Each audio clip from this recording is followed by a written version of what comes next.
You know, as hard as it is to admit, there are only two possible outcomes to the end of the scapegoat role. One is death, that it becomes so painful that many people just can't take it anymore.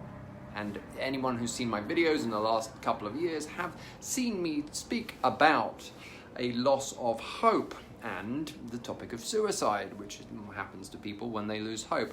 Now, that was me at points, and it's not anymore. That's the death thing. But the other side of it is to do the shadow work, to understand where we were hurt way back then and why it hurts like hell now. Now, that's weird because that's enlightenment, it's understanding, it's empowerment, scapegoat empowerment. If you've had stuff that projected onto you that is not true and it hurts like hell and you feel as if you're being ripped apart from the inside, which is my definition of hell. It's being in indecision, kind of knowing stuff isn't right, and that a lot of other people would just go, you know what, boom, and they would just do a whole bunch of actions which would stop the bullies or the narcissists or whatever it was. And then you've got the empaths who sit with this kind of pain that's been projected onto them, into them, and wondering whether or not it's like, well, what should I do in this situation? And you talk it over with friends and you process it and you get emotional insight and you cut down on the number of narcissists you have in your life. And the more insight you get, I had this wonderful saying that said, if the more I treat myself better, how was it? Hang on, another imperfect video. I'll also say the lighting is shit. I hate it. It's daylight, but it looks, anyway. The more I learn to treat myself better, the less shit I take from other people, and either at that point I have to agree that I'm going to put up with their shit, and when I say shit, I mean dysfunctional behavior of others, which is unreconciled darkness in them projected onto us as scapegoats and empaths. That's a whole bunch of heavy stuff. But to understand why we carry the baggage of others is the shadow work. And then the hard part is to say, okay, I'm not going to put up with this anymore. And do whatever actions are necessary in order that we find our empowerment, because it's great to have the knowledge, but you can only get wisdom by taking that knowledge of where we were hurt, and then knowing what other people would do to kind of, who didn't have the hurt, what they would do to fix the situation. And then the scariest part of all, doing it. And then leaving the rest up to the universe. This crazy, weird, invisible glue stuff that seems to law of attraction, all that kind of stuff. I just call it God just because it's really simple. Whether it's him, her, it, or them, who knows? I don't. But I do know that there is this weird glue that binds everything together. And if I can understand my motives, my intentions, those places where I was hurt, and what I truly want for my life, the wonderful people that I want in my life, my tribe members, other black sheep. My friends who are all black sheep are, they're not like full-on outlandish looking black sheep crazy scapegoat weirdos. They are inside, just like me. But on the outside they look regular, because actually this we live in a world which isn't so much image based, and it's so easy to say and project onto another person, whoever it is, whatever it is. We all do it. I do it, you do it, everybody does it. The question really is, why do I do it? The more I can ask myself,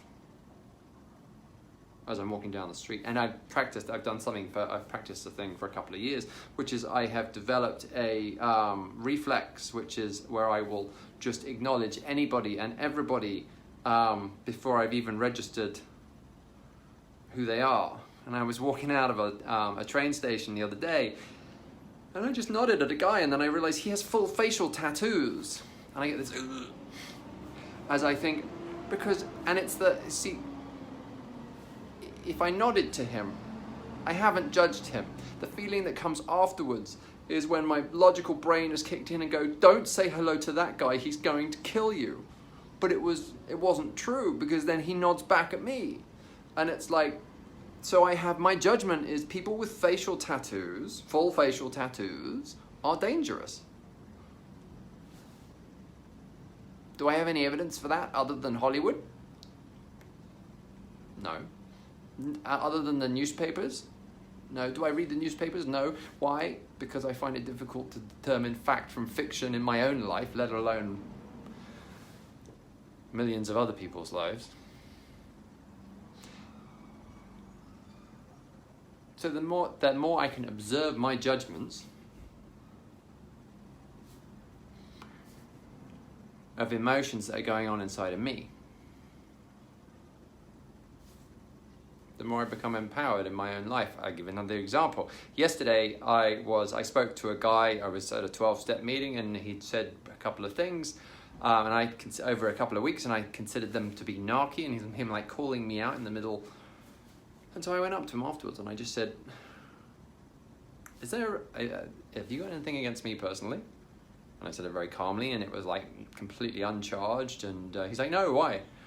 And I just told him what I thought, and then he spent the next 5 minutes in uncontrollable talking.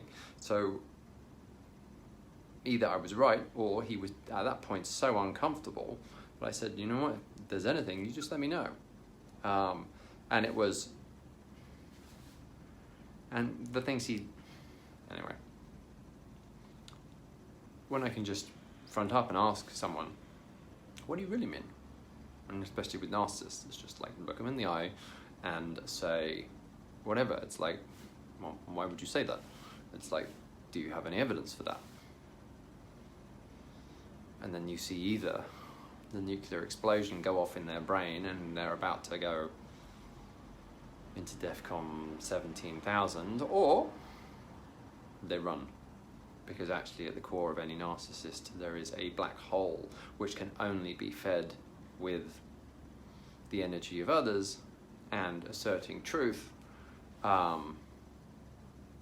is kryptonite. So the more I find my truth, the more I walk around with a kryptonite shield around me which repels narcissists. Ooh, that's nice. That's a kind of enlightenment, I guess. I'm not enlightened. I'm not sure I'm ever going to reach that, but who knows?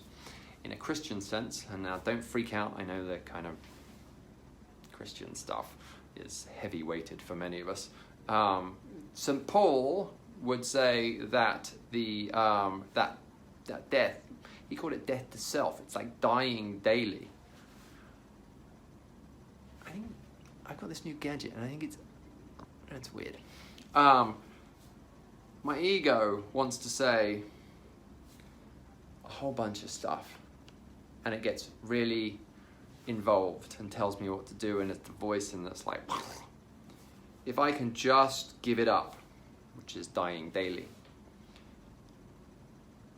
I find a peace that is otherwise not there. That is what I'm heading for, because it sure beats that feeling of being ripped apart from the inside. Anyway, the cameras seem to be... My name is Mark, this is The Emotional Alchemist. I try to understand why I have reactions, why there's hurt inside of me, why there are other people, I give my power to other people, why I'm a scapegoat. I know why I'm a black sheep. And I help other people do the same thing by making this channel. Thanks for watching.